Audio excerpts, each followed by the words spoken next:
Hello, everybody, and welcome to Ask Dr. Fish, a once monthly podcast where we ask Dr. Fishes. Oh, I getting feedback, and that is weird to hear my voice coming that way. Um, we're gonna do this unplugged. There's usually music and fanfare, and I don't have access to any of those things. But I am here today. My name is Megan Gunn, and I work with Illinois Indiana Sea Grant, and I'm an aquatic educator. Doing all the learning and doing all things aquatic. I am joined here today by two Dr. Fishes, Dr. Katie O'Reilly and Dr. Titus Seilheimer, and they are going to teach us all about fishes. So, welcome, friends. Good morning. Good Great morning, to be the first ever Ask Dr. Fish Unplugged. Awesome. This is going to be great. So, let's start from the top. Sturgeon news. Please tell us all about the sturgeon. Got to start with sturgeon news. I feel like this is becoming a reoccurring segment for us, which is totally good in my book. So, Lake Winnebago? What I would love, I wish there was the like the news. Just breaking news, which I guess it isn't because it's this is all kind of old, but yeah. So let's talk Lake Winnebago sturgeon. So last time we were just right before the spear fishing season started on Lake Winnebago. Lake Winnebago, of course, in northeastern Wisconsin, home to the largest lake sturgeon population and definitely the healthiest in the world. And this year we had great ice, we had really clear water, and that meant people harvested their sturgeon. And awesome. I think for the first time in like a decade, the season, which can go up to like 16 days, it closed early because they hit their harvest caps. So wow, it was a banner year, I guess, if you're a spearer out there. Did you go and do any spearing? I did not. Some years I'll go and I'll check out the check-in stations. Huge. And it does make me a little sad to see some of these fish, but yeah.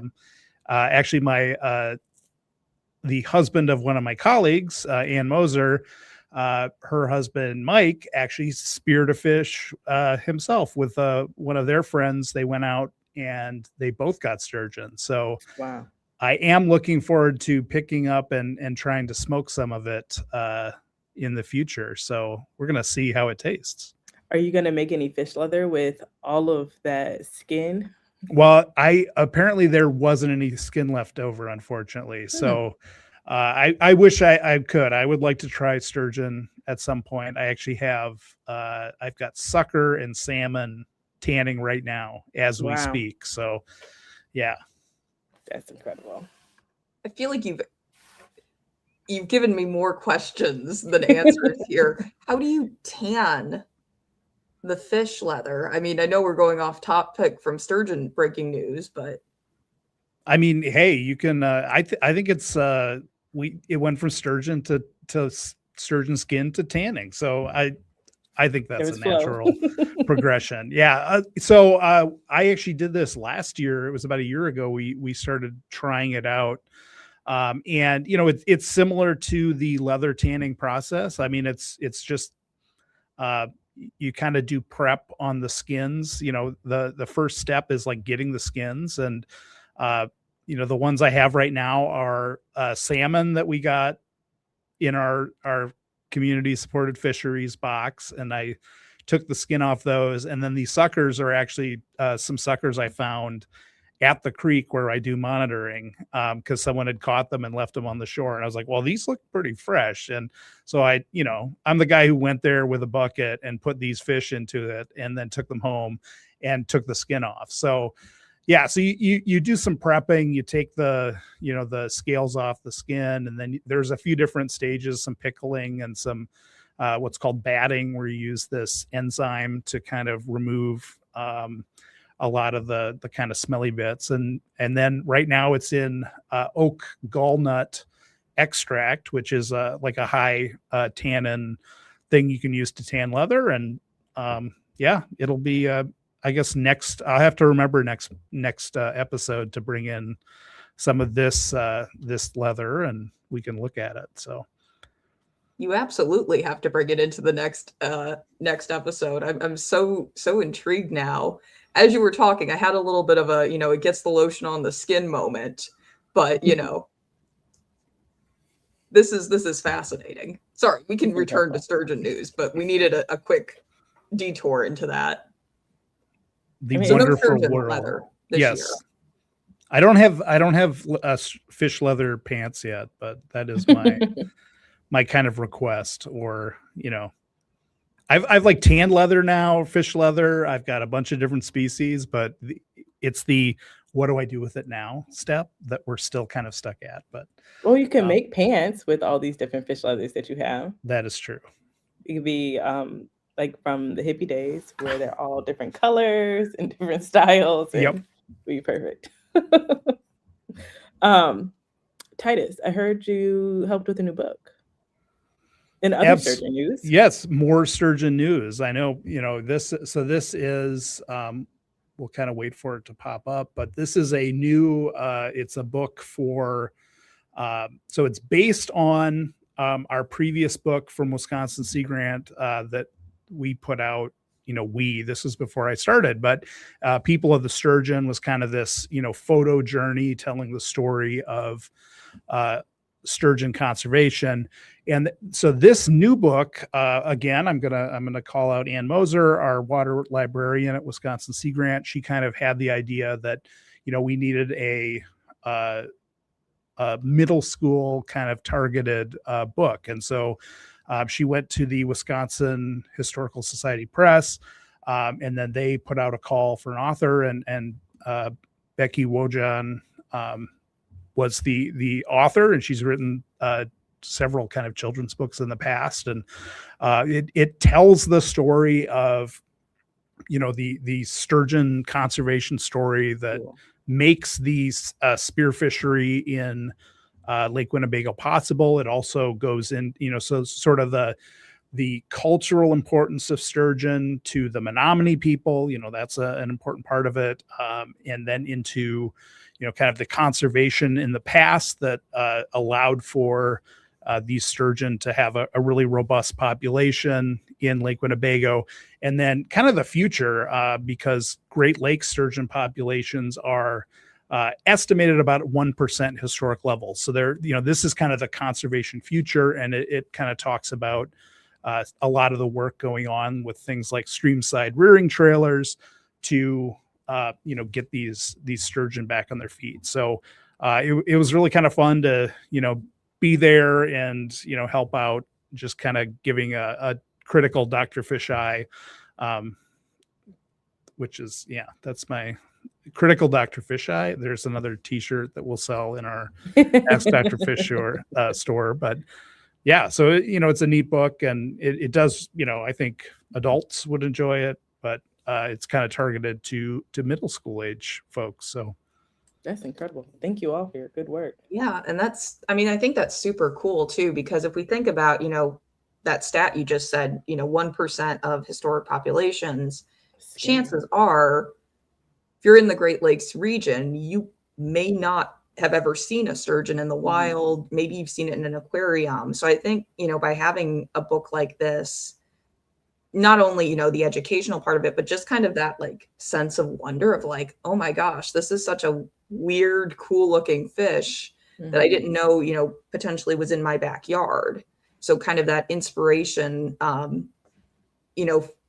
for kids and adults alike, but, for a species that isn't the most common anymore to encounter, especially, people who, may be outside of some of the, main sturgeon areas, like Lake Winnebago area. So I think that's super cool, just as a, inspirational tool, if, in addition to being educational.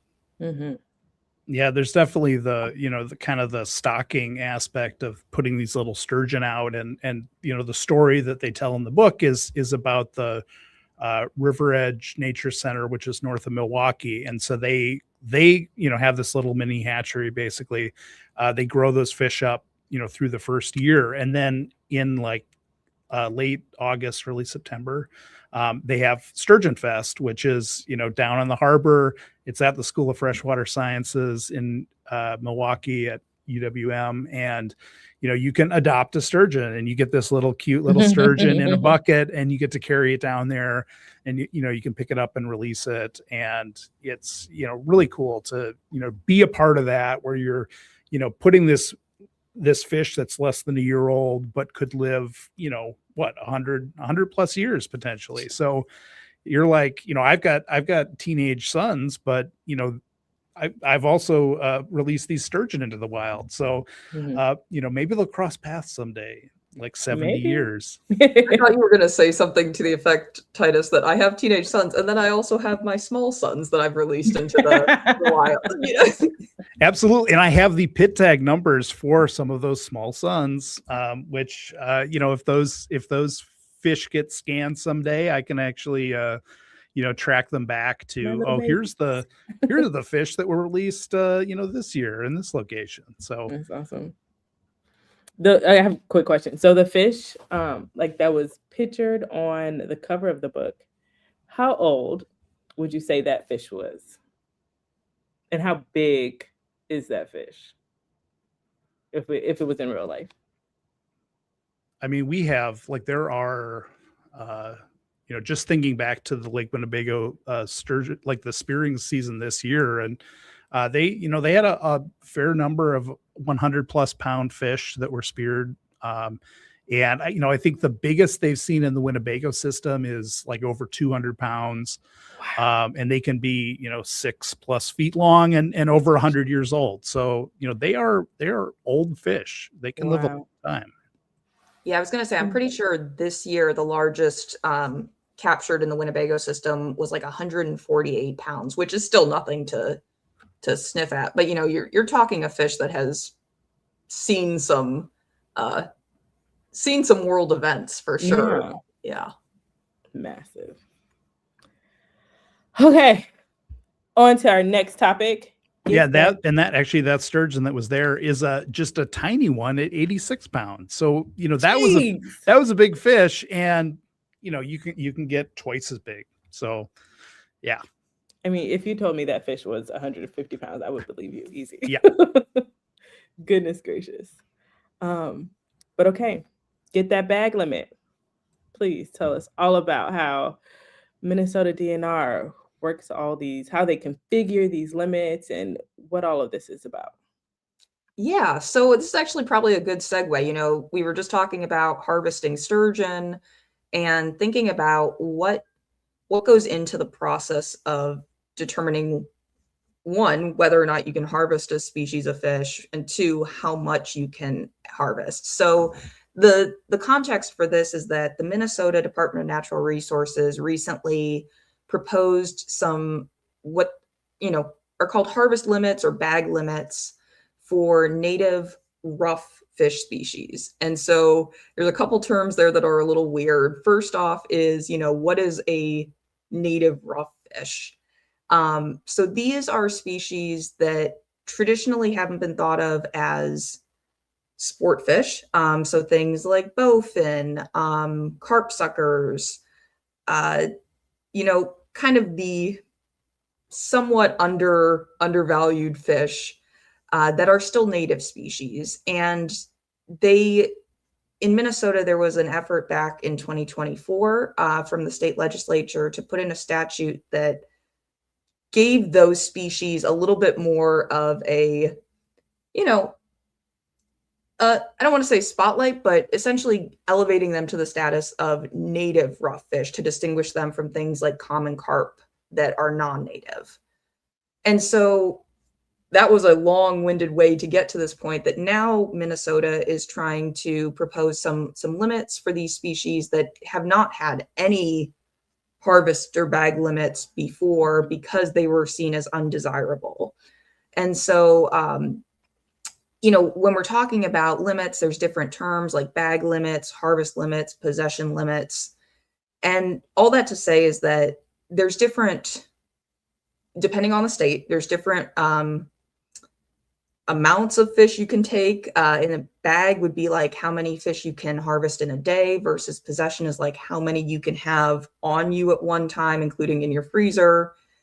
So there's different ways of managing fish, but essentially this is the Minnesota DNR's way of saying, hey, we recognize that these fish are native parts of the ecosystem that play roles. We don't necessarily know a ton about them because they've been understudied, but we, are proposing some limits so that we don't potentially overfish and lead to a experience like with the sturgeon where we overfish them, leading to this dramatic population decline. Now have put in all of this work to try and get them to numbers. So that's the long and the short of it. But yeah, and I think it's a positive story just because, a lot of the management, it focuses on, game fish and sport fish, the desirable fish. And part of that is this is the way our departments of natural resources are set up and funded through, fishing license sales.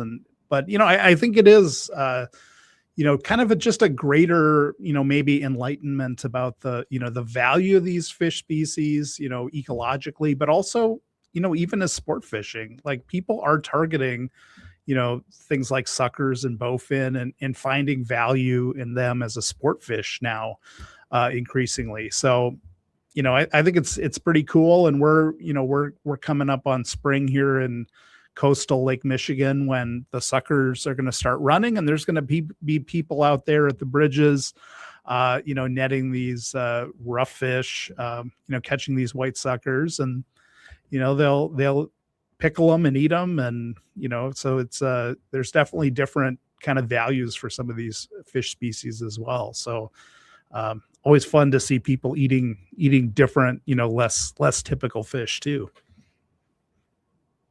That's awesome. Have you had white sucker?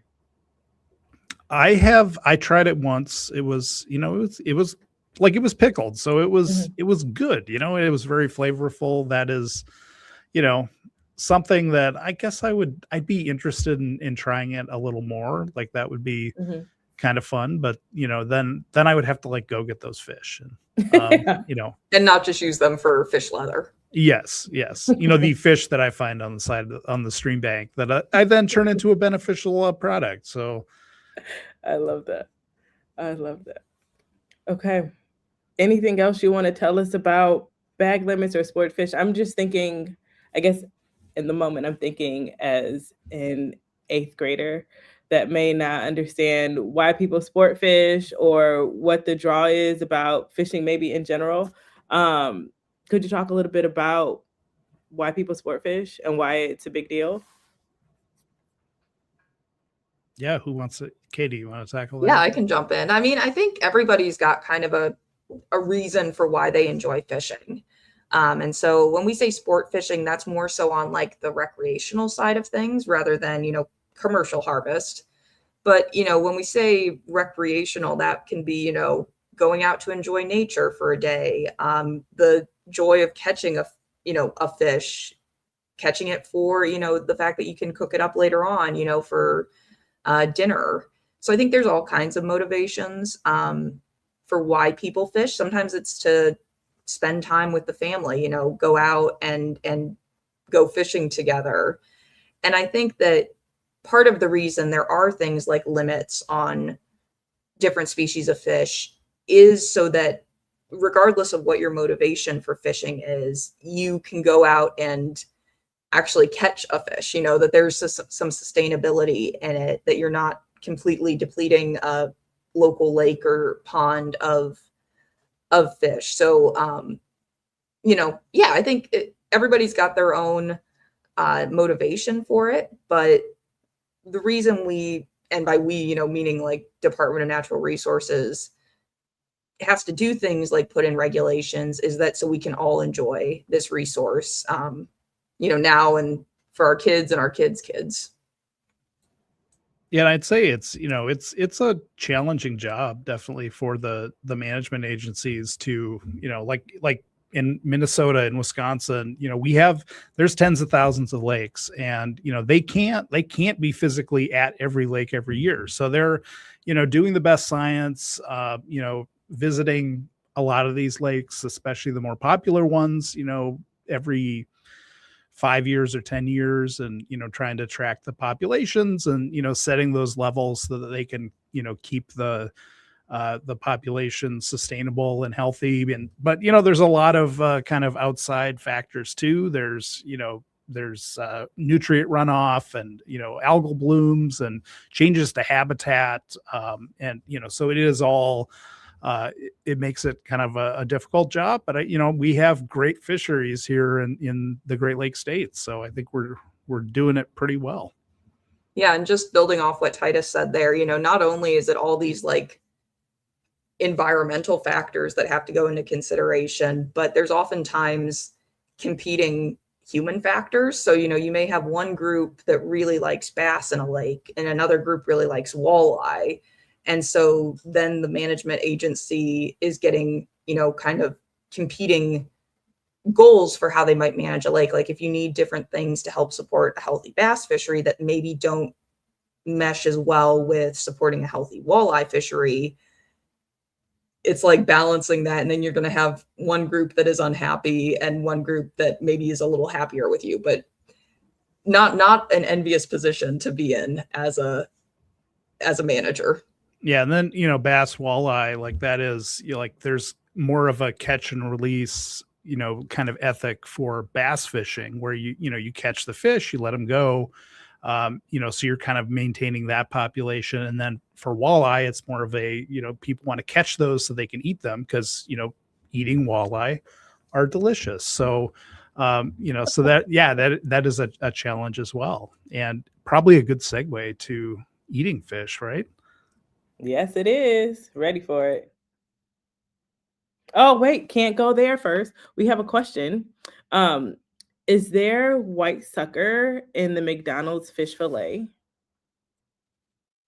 To my knowledge, no. I believe the McDonald's fish fillet is pollock, which is commercially harvested generally like in places like Alaska. I don't believe there is much of a white sucker fishery. Definitely not commercial and probably not much recreational. There is, some subsistence fishing. Some of the tribes really value the sucker. But I would bet, if you're getting your fish fillet for McDonald's, it's going to be more, your classic pollock, which you might find at a fish fry too. Gotcha. Yeah, and I think that's what I've heard too. It is that Alaskan kind of trawl fishery pollock, which is, if you're getting domestic U.S. fish, you can be pretty sure that it's, sustainable or at least well managed. So awesome. Thank you. And this is a great segue into our next segment, all about fish fry season. I'm ready. Yeah, so Titus and I had a bit of a, disagreement about when fish fry season is. For me, it always seems like it's, Lent time. But where Titus is at in Wisconsin, it is all the time. It is always fish fry season. Is it a Friday? Then it's fish fry time. So that is, the Wisconsin kind of fish fry culture. So I love it.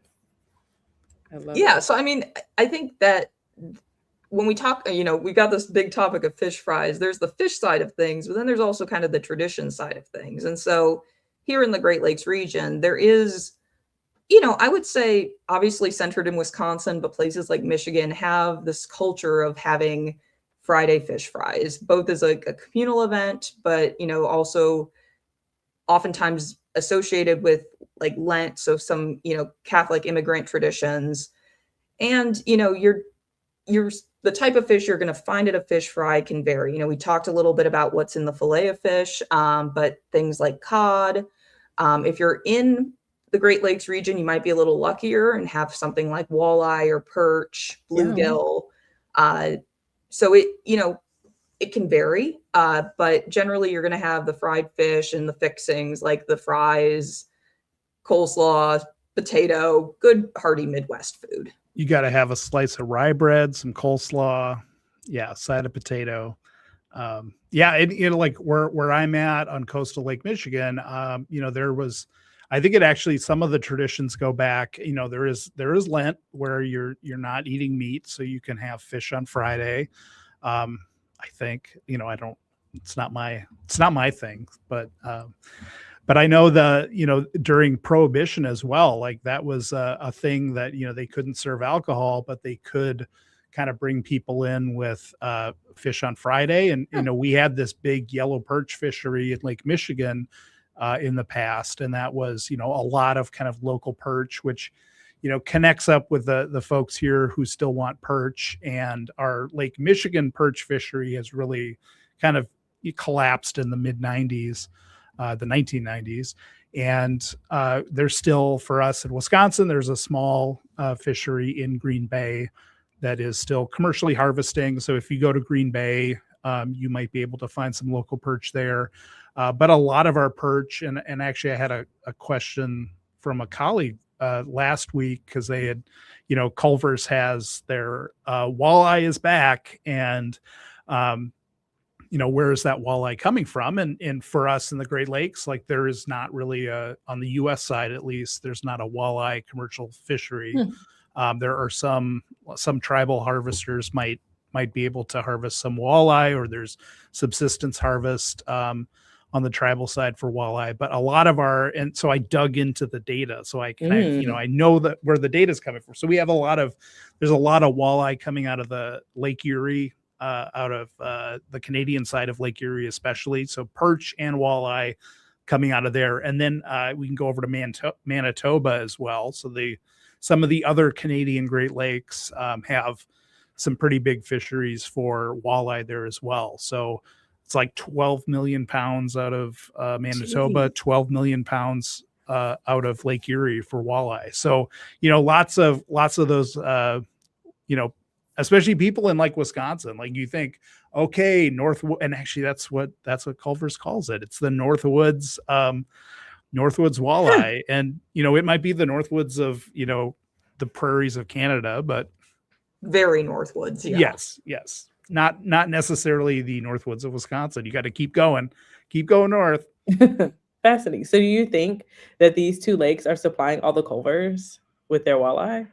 I mean, I think a lot of, pretty much like all the walleye we're getting in a restaurant is going to be Canadian for the most part. Like that's where it comes from, because there just aren't sources here. We can go and like our walleye fisheries, and Green Bay has a big walleye fishery, but it is managed, kind of exclusively for sport fishing. So we can go back to that last topic as well. That's kind of where the management is focused, and, people can go out, you can catch a walleye yourself, and then you can cook it and eat it, but there isn't not a commercial fishery for it.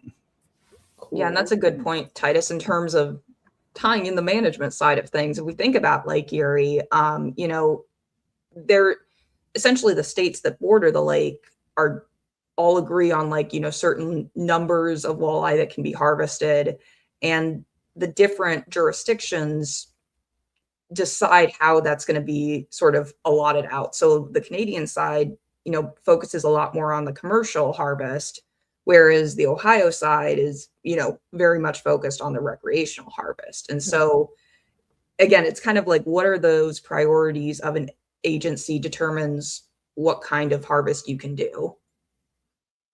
Wow. Yeah, I think Lake Erie is a really good example too, because it is like, it has there's consensus management of those fisheries, walleye and perch, like every year at the Great Lakes Fishery Commission. Later this month, actually, we'll have their lake committee meetings, and everybody from all around the Great Lakes will get together, and they'll release those kind of numbers. So based on these really complex models, they're kind of tracking the perch and the walleye populations in Lake Erie.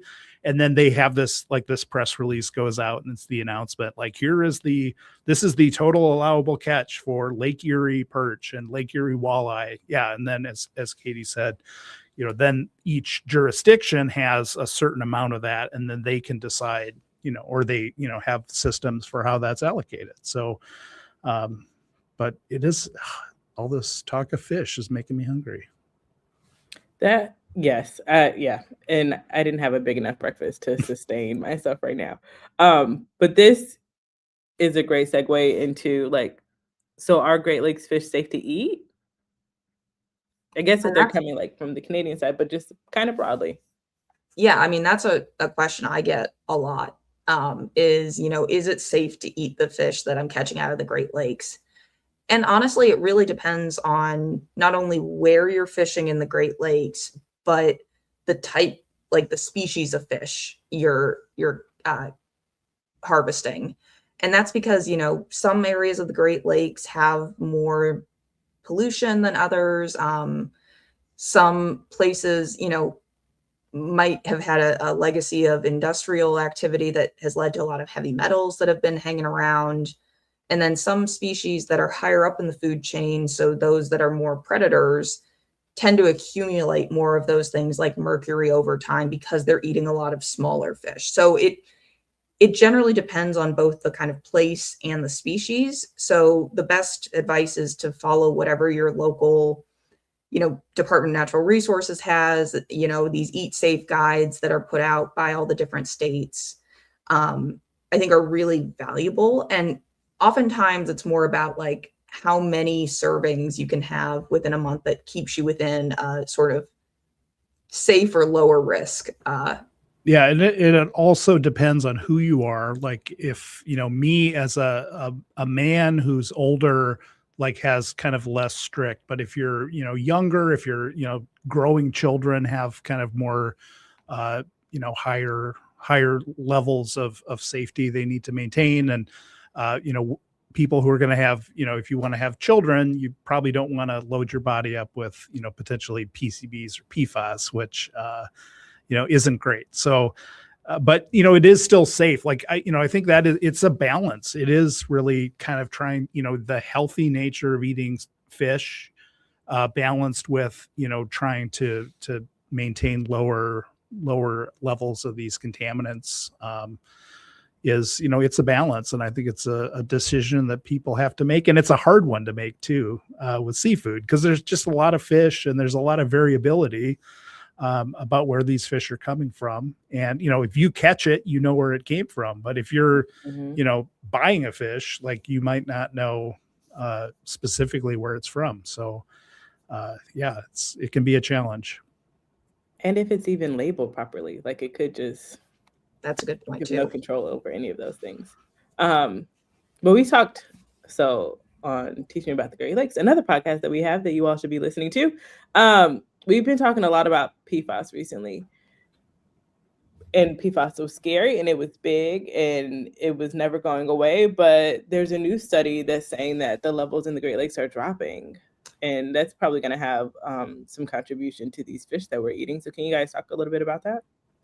Yeah, so this was a recent study put out by the Environmental Protection Agency, or EPA office in Duluth, Minnesota, that looked at PFAS levels in walleye and lake trout across a pretty wide range of time. I think from like the 1970s to, 2017-ish about, so they had a long time series. And what they found is that PFAS levels in these two species of fish across the Great Lakes seem to have peaked from about, early 2000s into the early 2010s. And since then, it seems like those levels have decreased. That might be in part because in the 2000s, some of the industrial companies started to phase out some of the more problematic PFAS, because there's a lot of different compounds that we group into this PFAS category. So I think it's a positive. It's something that, I think we need to keep in mind is we can't, by taking some action like reducing the use of those two PFAS, we can have an impact despite them being these forever chemicals. But it also just takes time. Like, if they started phasing this out in early 2000s, we're at about, almost 20 years later that we're starting to see a bit of a decline. And there are still PFAS in these fish. It's just not at the peak level that we were seeing previously.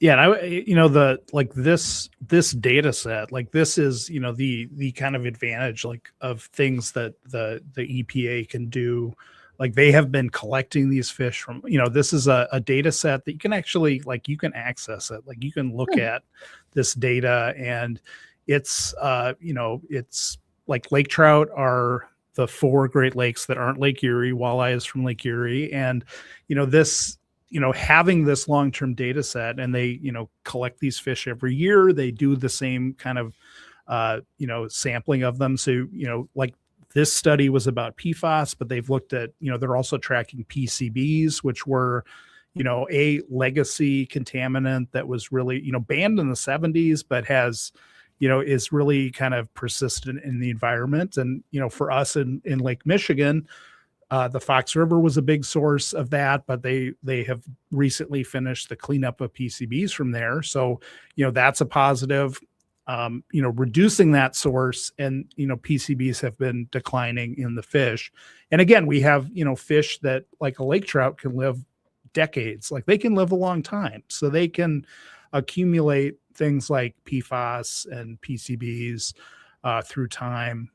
Mercury is another concern, but that's more of a global cycle. And, really all the lakes and all the fish have some level of mercury, but that's something that we can at least metabolize out of our body over time. Whereas the PFAS and PCBs can kind of stick into our, they kind of stick in our body. So, but there are definitely like safety things. Like, you can, if you remove a lot of the fat from these fish, you're also going to remove the areas where these contaminants can be. So, there are ways to, kind of mitigate some of the potential negatives and really minimize your exposure while still being able to eat fish. And, some of the studies, like, they take these whole fish and they, like, take like 5 lake trout, throw them in a blender, blend them up. And then, that's how they're tracking it. And, unless, I don't eat my fish, from a blender, from the Batsmatic. That would just, it's my morning Fish smoothie of a whole lake trout that I just, ground up. So who needs protein powder at that point? Exactly. It's just, I just throw in a bunch of fish and drink it down. So delicious. This will be in our Ask Dr. Fish cookbook, the super smoothies. We've got Chubby Marys. We've got, we'll have super smoothies with, like, fish smoothies. Yeah. A whole lake trout. Yeah. Nope, it is related. So during undergrad, I remember there were some students that were doing some studies, and they made fish smoothies, and it was disgusting. It was just like they bought a blender, like a $20 blender, and nobody wanted to use it for anything else after that, because once you've had a lot of fish go through it, it's going to be hard to get rid of that. Yeah. Even the perception of, does this taste fishy, or is it just in my head? I don't even know. No, it probably is both. But let's go to a less gross topic. Thank you for that. How was the ice this year? Because we talked last month about ice fishing season. How did you go ice fishing? Yeah, fortunately, I can report that I did go ice fishing yesterday. So nice. Oh wow! I know what a time. How was it? Yeah. Well, it was this was my colleague Julia Nordyke, who is our Wisconsin Sea Grant. She works here, and her husband Ethan. They always kind of invite people. This is their ice out party. So it's, end of the season. Here's a picture of Ethan with the only fish I saw caught was this northern pike that they caught at the end of the day. And it was, this is Lower Green Bay. So you can actually see where the Fox River is. There's the big Leo Frigo bridge that goes over the mouth of the Fox River. You can see it from their house. And, so this was Lower Green Bay, but there was 20, 24, almost 2 feet of ice still on this part of the bay. So, a very big, a good ice year. Green Bay closed up pretty well. And it was, I think above average for recent years, especially throughout the Great Lakes. Yeah, definitely. Like across the Great Lakes Basin, it was in many places much above average ice coverage, but that's also because our average has gone down a lot since, the 1960s, 1970s. And we did peak, or they estimate like the peak ice was around the beginning of February. I think February 6th was the official date. And the recent warm weather we've had across the basin has obviously brought that ice coverage way down. I think the winter this year, as most years, was Lake Erie again, given how shallow it is. I think the lake got to about 96% coverage, which I mean is pretty impressive when you think about a lake the size of Lake Erie being nearly 100% covered in ice. And Lake Superior, its famous ice caves, showed up for a day, which one day open, but yeah, which is still better than the fact that, it hasn't been open. Those caves haven't been open for a while. So yeah, overall, it was a pretty good year on the Great Lakes for ice. These pictures are incredible. We've had a lot of warm weather down here in West Lafayette. There's no snow out anymore. There's definitely no ice. And so learning that you went ice fishing yesterday sounds crazy, also incredible. But these pictures are beautiful. Yeah, I mean it's even it's a contrast here. Like I am, I look because my office is on Lake Michigan and we don't have it. Like there's no ice here.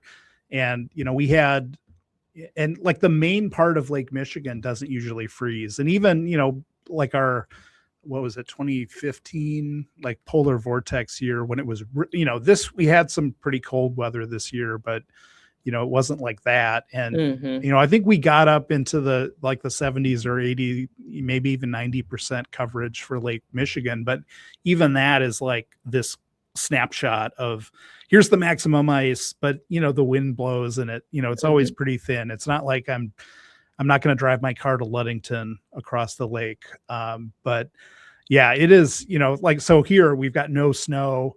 There was no snow up in Green Bay. And if you, the picture of Ethan with that fish, the ice was all like, there's no snow on the ice either. And I actually I had a really good ice skate yesterday on the lower bay. Like I put on a couple miles and it was the best. It was a little bumpy in places, but it was fun to get out there and, skate around. But there was still open water. Like there's kind of a point on the lower bay, Point of Sable. And, the currents there kind of keep the ice is always a bit iffy. And, there was a big open water section. So, that can be an issue on the bay. And, we actually funded a study looking at kind of communicating the, for ice fishing folks who were out there. Because, even when you have a lot of ice, like it might be 2 feet thick, but if it's not kind of locked in, it can actually blow off and, float away. And that has been an issue in past years where the Coast Guard will have to come in and pick up people with the helicopter. And there's a lot of the search and rescue in the area now have these airboats just because they need to be able to get out onto these floating sections in the winter potentially. So, it can be a challenge. Wow. You mentioned a little bit about like where currents meet, and Katie had said like 96% coverage. So which makes me think, are there places that traditionally restrict the ice from covering fully? Like, is there some kind of environmental concoction that will not allow these lakes to fully reach 100%? Does that make sense? I feel like yeah. No, I get what you're saying. What are some of the reasons like some of these places may be less likely to freeze? Yes, thank you. I mean, one place, is oftentimes where you have tributaries entering the lake. So like larger river systems, because you do have that more constant current. Again, those, depending on the size of that river or stream, that might freeze too. But that can sometimes be a place where there's more movement. So, it takes longer for it to freeze. Yeah, and like depth is a factor too. Like Lake Ontario, which is, kind of east-west orientation, fairly deep for the size of it. So like that volume of water just takes a long time. And you have, prevailing west winds, which kind of keep like Lake Ontario, like each of the lakes has a different kind of average and a different maximum.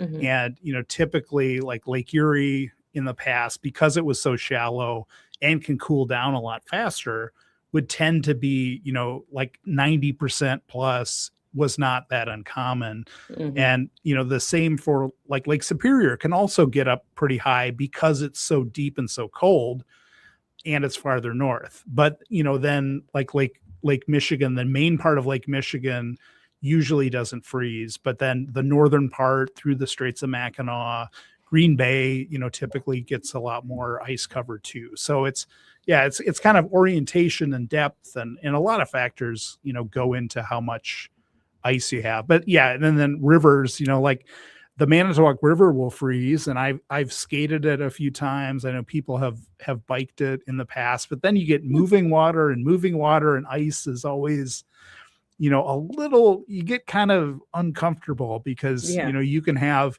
what looks like really good ice or is everywhere good ice, but if you have water movement, it can be really, thin ice in places too. So, as a northern Wisconsin, kid, we had inland lakes and they generally froze really well. So, but you could also have springs, and actually my dad dropped his Land Cruiser through the ice one time and had to swim back up to the surface. So, that and it was like super cold. It was like, 30 below or something. But this spring, 50-degree water just popping up all the time. And, Oh my God. could create these, in a very frozen lake, but here's this one spot that you can get stuck in. So yeah, ice, the messaging is ice is never 100% safe. And, it's definitely, it could be 2 feet and you could still fall through a crack. So Jeez. be careful, folks. Well, thank you. I'm glad your dad was okay, because that sounds terrifying. He never liked, movies with like submarines or, flooding. Can't imagine why. Things after that kind of freaked him out. So Yeah. Completely understand. Okay. Can I tell you an unpopular opinion before we go into the game? Please. I don't like fishing. I don't like hook and lining. But I think I was spoiled by my research days where like we go electrofishing. I know that we're gonna look at this body of water and know we're gonna get a lot of fish. And being out there all day and not catching anything sounds like miserable. And I go fishing with my family maybe once a year, but I like spending time with everybody and not necessarily the actual fishing part. But yeah, I'm gonna throw it out there. I don't think that's a hot take, Megan. I think that a lot of people I've talked to are like, yeah, it's an excuse for me to get out of the house, maybe either be with family or be alone, depending on your feelings of family. Mhm. And getting away from family, Getting away also from a family. valid, enjoying nature and solitude, drinking beer, perhaps. So I think, again, that not necessarily a hot take, that it's not always the most exciting sport out there. Okay. Yeah, and I think a lot of fish biologists, like I think there's, a majority of fish biologists get into it because they're, like really into angling growing Mhm. up. And so that's what they want to do. But yeah, same for me. Like I can take or leave fishing. Like I would rather either just paddle my canoe around. I don't need, like I might bring my fishing pole, but I Mhm. probably won't catch any fish. And I'm, focusing mostly on the paddling and adventuring, or I'd rather just snorkel around and look at fish. Like that's yeah, for the same reason too. Like we set fyke nets all summer and we do seining. Like I handle enough fish. I don't need to spend my time catching them. Like I'll count 500 young of the year perch in a day, like in a single seine haul. So I've had my fill. That's enough. Okay. I just wanted to. This is a safe space for no judgment. Not necessarily. Now the rest of the internet knows because we are live. Yes. But okay, let's get on to this game. Guess that fish. We're gonna show you all mystery fish, like a 20 round kind of game. I don't know how the games work because No, that's okay. So I'm usually, doing this just unplugged. yeah, usually one of us, Titus or myself, thinks of a fish, and then the other person asks, the 20 questions to try and figure out what species it is. Okay. So, I don't know, Titus, do you want to think of the fish this time? I've got one in mind. So You got one in mind? I got my Fishes of Ontario, because then you start asking like very specific questions, and sometimes it's like, well, I don't know how many dorsal spines there are. That's a good question. Does it have a complete lateral line? I'm not really sure. That's never happened to me before on this program. Yeah, but the like fish nerd questions where it's like, yeah, I've got a fish in mind. So if you want to, you can start asking. Okay. Okay. Give me a second here. Yep. And we try and keep track too. So like I only get so many Okay. guesses. I need to plug in my computer and then I will be ready. This is very unplugged. Unplugged. We've all unplugged everything from electricity. We're live on the internet. Okay. So we're going off. I will keep track of the questions. Okay. I'm ready. Okay, Titus. Let's start with, is this more so a benthic fish or a pelagic fish? So hanging on the bottom or in the water column? Yeah, so it is, I'd say littoral. Okay. Littoral being shallow water in areas. Okay. For all you non-fish biologists or aquatic ecologists out there. Thank you. Okay, so we got an idea of maybe some habitat. Is this a piscivorous primarily fish? So eats other fish? Not it. Yeah, it might eat some fish, but it is kind of a generalist. Okay. Okay, so hangs out kind of in the shallow areas, more of a generalist. Is this species present in all 5 of the Great Lakes? Katie, stop asking me questions I don't know the answer to. I'd say probably yes. Okay.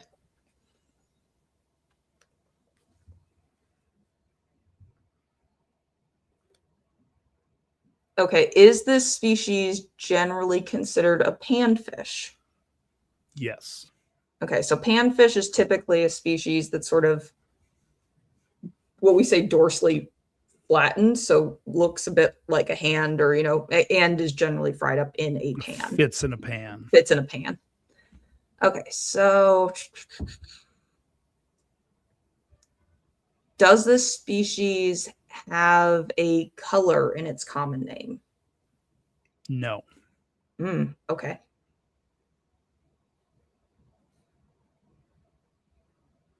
It's a question I never would have thought to ask, but it's so good. So good. Crosses off a lot of those panfish. Yeah, it does.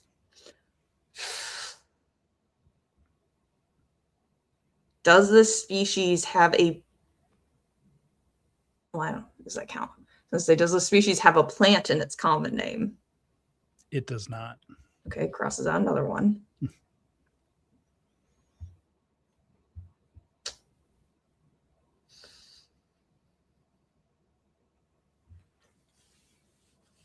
Does the species have a red eye? Yes. I'm going to make a guess here and say, is this species the rock bass? Boom, you got it. Nice. Rock 7 bass. questions. Not bad. Woo! Good old rock bass. Yeah, one of my favorites. They're a great fish. I don't think they get enough to look at. Enough love. Yeah. Awesome. We had a summer. It was the summer of the drought. I think it was 88. And the water was really low. And so the lakes I grew up on there's a dam on the outflow. So it raised the water a few feet. So there are all these like stumps, from these like old trees that had been there. And then they were flooded in like the 40s, but these stumps are still hanging around. So I have this, vivid summer memory of like, we would just jig into the roots of these, stumps, and we just pulled out all these rock bass. So kind of a happy childhood memory of a fish. They're great fish. I love it. Well, a birdie told me, Katie, that if you won, you get to talk about whatever you want for 1 minute. I'm going to time you because we have 4 minutes left. Ooh, give me a second here. I got to think. I didn't think I'd actually get it this time.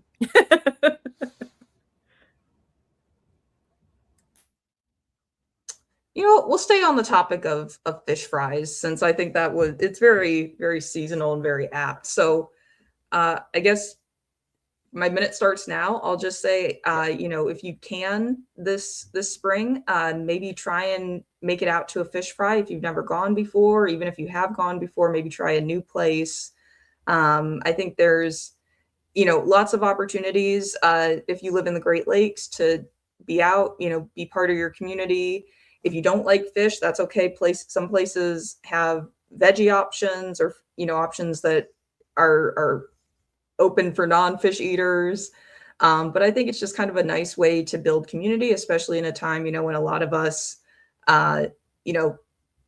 still are looking for community. So I think that fish fries are kind of a cool way to bring together, the fishy side of things that people like, but then also bringing together communities and having that shared experience. So all that to say, my short rambly soapbox is get out to a fish fry this spring, and especially if you're in Wisconsin, enjoy the rye bread and coleslaw that goes with it. Awesome. Thank you, Dr. O'Reilly, and thank you, Dr. Seilheimer, for teaching us all about fish. I was about to go into a different podcast. I was going to say we were teaching about the Great Lakes too, but not officially. I mean, we were originally kind of a spin-off of Teach Me About the Great Lakes. So, our roots are there. So. Yeah. And they are strong. Awesome. Well, I'll do the end credits, and then thank you all for joining us today. Ask Dr. Fish is brought to you by the fine people at Illinois, Indiana Sea Grant, Wisconsin Sea Grant, and Goby Dog Media. The show is produced and hosted by Stuart Carlton, Carolyn Foley, Dr. Fish, Katie O'Reilly, and Dr. Fish, Titus Seilheimer. And me, co-hosting today, Megan Gunn. The live broadcast is supported by Carolyn Foley. The podcast version of the show is edited by Sandra Savoda. The podcast artwork is by Ethan Kosak, and you can view his portfolio at ethankosak.com. If you have questions for Dr. Fish, you can fill out our quick survey, and it'll be linked below in our Facebook, in our YouTube, and on our website. You can also use the social media hashtag #AskDrFish, or call our hotline at 765-496-4474. Thanks for listening, and we'll see you live on Facebook at 10:30 a.m. Eastern on the first Monday of every month. And in between now and then, if you have fish questions, science questions, or life questions, just ask Dr. Fish. Awesome. I feel like a